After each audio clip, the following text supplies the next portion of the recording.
Continue to work out your salvations with fear. Continue to work out your salvations with fear and trembling. For it is God who works in you to will and to act in order to fulfill His good purpose. Sa Diyos, ang sabi nga, as you always have obeyed. Kasi hindi naman tayo makakarating hanggang dito sa puntong ito kung hindi tayo sumunod. Kaya nga ang sabi ni Pablo, kung paano kayo sumunod noon, magpatuloy kayo nang may takot. Amen. Paiksi ng paiksi ang panahon. Ang mga nababalitaan natin sa iba't ibang news, sa iba't ibang lugar, hindi mo maisip na mangyayari. Yung mga tatak noon na 666, nung nag-aaral pa ako, sinasabi na nila yon. Yung 10 countries, sinasabi na nila yon na mag-unite. Kung sino yung Antichrist. Pero ngayon, ang dami ng ebidensya. Ang dami ng ebidensya.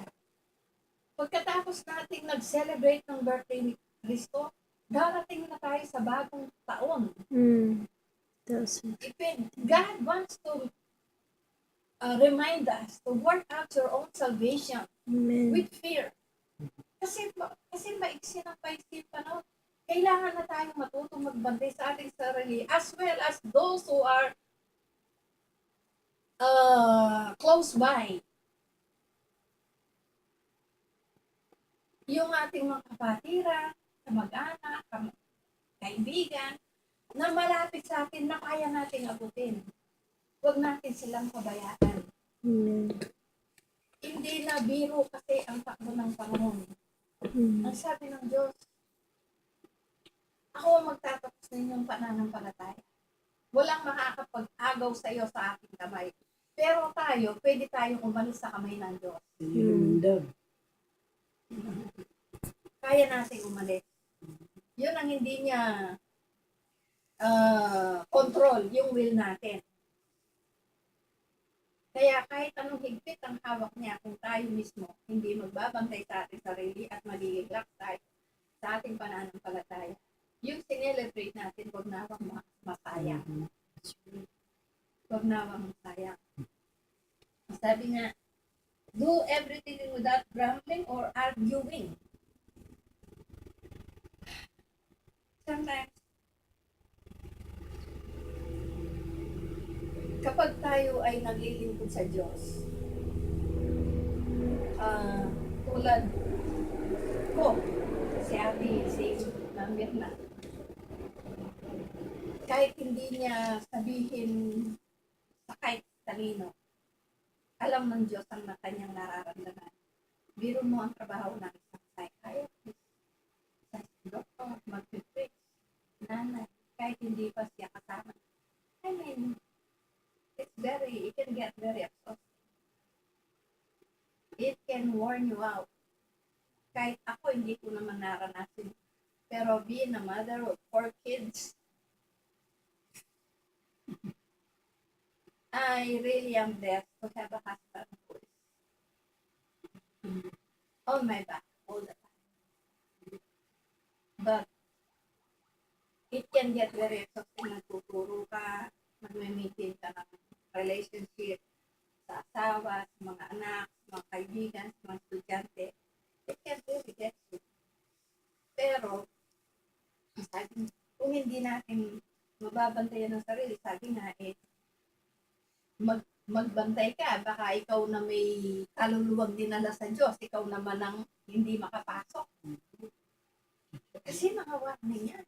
Alam ng Diyos na mangyayari. Kaya yung mga warning yan. Of course, natutuwa si Lord na siya ang ating binibigyan ng focus sa kanyang tinakda ng mga tao na kakawan niya. Although hindi natin talaga alam. Pero dahil yung tinakda, yun ang sineselebrate natin. Naunawaan na yan. Pero huwag mong kalimutan ang bukas. Huwag mong kalimutan yung mga pagsunod mo noon gawin mong may takot ngayon. Mm. Huwag ka lang basta taga-sunod. Huwag ka lang basta nakikinig sa salita ng Diyos. Gawin mong may takot. Amen. Hindi natin alam kung anong mangyayari kasi nga napag-usapan namin noong Sunday. Nagsishare kami doon. Kung gaano nakarami ang mga taong may tapak sa Belgium, sa England.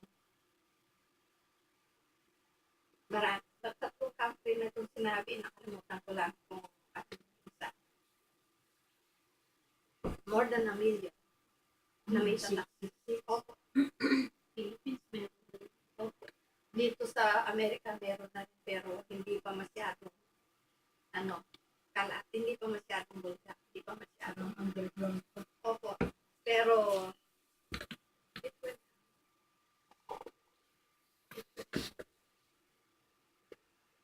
hindi lamang tayo nagbabantay sa ating sarili, pero ang sabi ng binasa natin